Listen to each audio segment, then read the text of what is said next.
Hello and welcome, or welcome back to Purple Rose Crafts.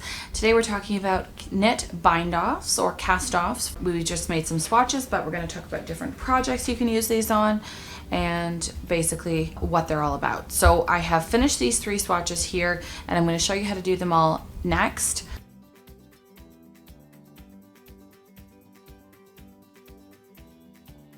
So the first one we're going to talk about is our standard cast off. So this one is basically beginner level, and this is going to give us a, sweet little V's across the top of our work. It is honestly nice and beginner friendly. It is, great for, finishing off a scarf, cowl, hat if you're doing a top-down hat. Basically, you can use this one for any project if you like. Alright, so to get started today with our 3 different bind-off techniques, I've created 3 different swatches here with Bernat premium yarn in this beautiful baby lilac color. It is a pretty light purple, and I have 3 different sets of my 4.5mm knitting needles. They are round one, I have a really long 4.5, and then a small 4.5 as well. And so we're going to take the long one here first, and we're going to do a standard knitted bind off. So we are going to knit our first 2 stitches, and then we're going to pick up the first one and lift it up and over top of the second. So now we have 1 stitch on our right needle.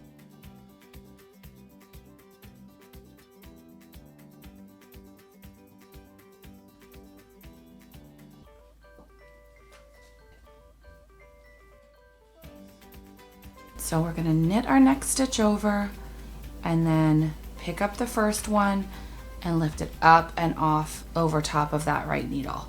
And we're just going to continue knitting our bind off all the way across. Now I have created 3 different samples here. They're all 20 rows of 25 stitches to create an even playing field when we're doing our bind offs.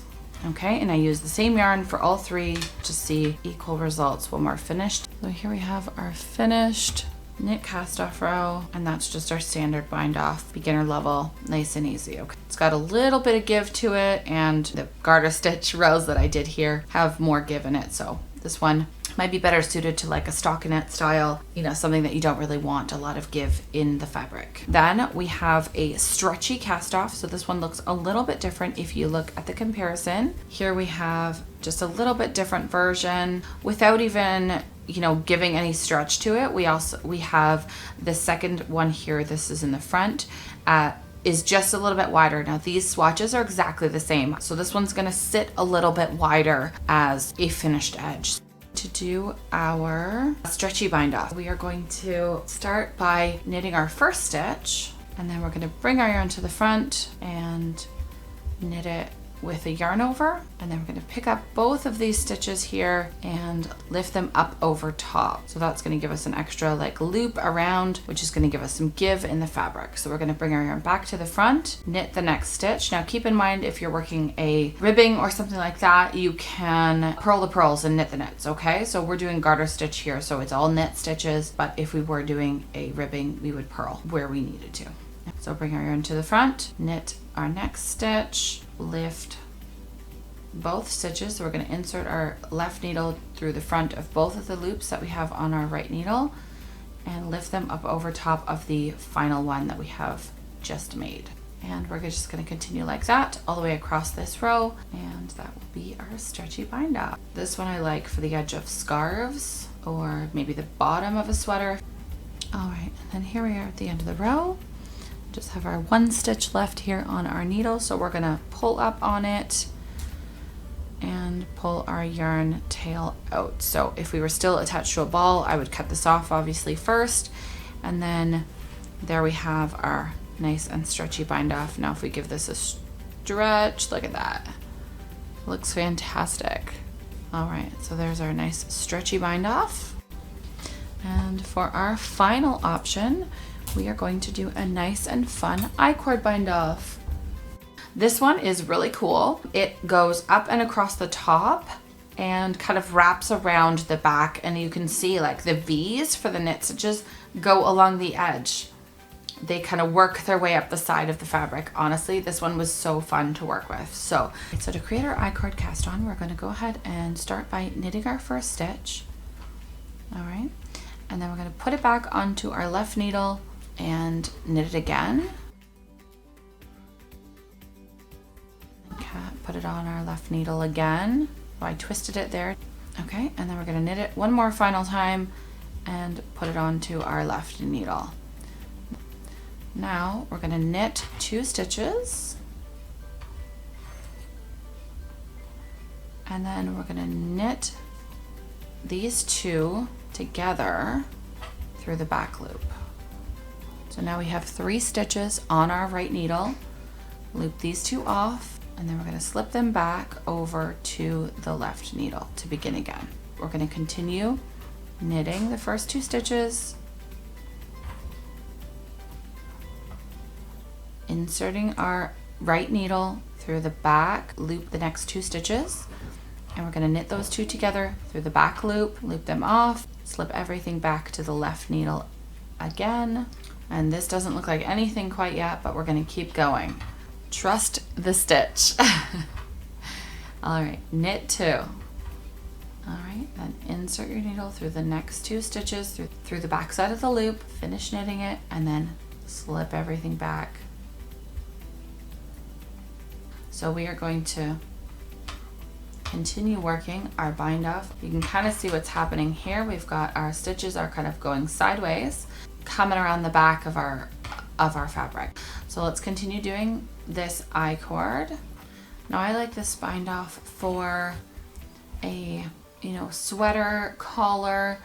You could also do it for sleeves. The tops of pockets look nice this way as well.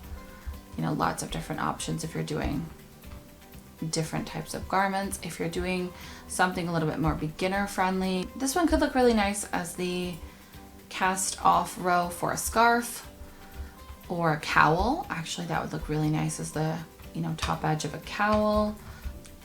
Now, it's not that the steps to this one are overly hard, it's a little bit different with slipping everything back onto the left needle and knitting it all over again. And knitting 2 together through the back loop is a little different too. It's not a standard decrease like we did in our decrease video in the past, but it is still, it turns out so lovely. Now that we have a little bit further of the row done, and look at how fun that is. And it goes around to the back side as well.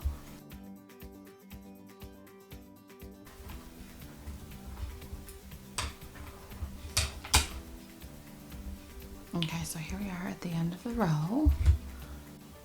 And now we're going to slip our stitches back to the left needle and knit 2 together. Okay, and then knit the last stitch. Put them back. And finish by knitting 2 together. And now we just have our 1 stitch left. And then we're going to weave in our ends, and there is our pretty I-cord. I made the mistake of cutting off my yarn before I did my cast off row, so I ran out of yarn. This one takes a lot more yarn than the other 2 cast offs, so I made a mistake and didn't leave myself enough yarn. So I got an extra end to tie in, but no big deal. So there is our nice I-cord bind off. Super fun. We're gonna have to do this one in the cast on version as well, so stick around. That's gonna come up here on the channel shortly, but let's go ahead and compare our cast off rows. So if we give this a stretch, so just by comparison to our standard bind off, so we have just a little bit of give here. If I line it up with our measuring tapes, all right, so if I hold it here at the edge of our tape measure, all right, so I'm gonna hold it here on the left side and give it a tug. So we're getting about an extra, we're kind of 6 inches, maybe 6 1/4, I guess would be a good number to begin with, okay? And then if we give it a stretch, it's gonna go about another inch. So we're gonna get to about 7 1/4 here. All right, so that's our standard bind off for stretchiness. Now, if we look at this one, This is our cast on row. So this is our long tail cast on, nice and stretchy. And if we put our stretchy bind off here at the top, and I'm going to hold it here at the edge of our tape measure. Hold the tape measure in place as well. Oh, lots of things to hold. Oh my goodness. Okay. All right. So we're going to give this one a tug, and it's going to go, I mean, if I really tug on it, it's going to go to like 9.5 to here. Okay. So that's going to give us that much more stretch. And then of course our long tail cast on gives us lots of stretch as well. So that is number 2. So we have our stretchy bind off. You can see much stretchier than our kind of standard bind off. So we're going to compare this one. This one is stretchy as well. It's just going to be a little bit different. And of course, this one is a different look. So if you're looking for, you know, you want more of like a cuff, this one's going to look really, really sweet. You know, you could even do this one as the edge of a blanket. That would be super fun too. This one, let's check the stretchiness of it, okay? So this one, I'm gonna hold it again. Same thing as we did before. I'm gonna hold it here at the edge of the 1 and flatten my measuring tape so we don't distort our edge. And we're gonna give this one a tug, and it's gonna go to 8. So that's a decent amount of stretch there. That's great. It was really slow moving, but it was a lot of fun to do, and it looks fantastic. I hope you guys like this one. All right, if you made it this far, go ahead and hit that like button below, subscribe to our channel, and then click this video on the screen here because it is one that you will definitely want to watch next. Thanks so much for hanging out with us. See you next time.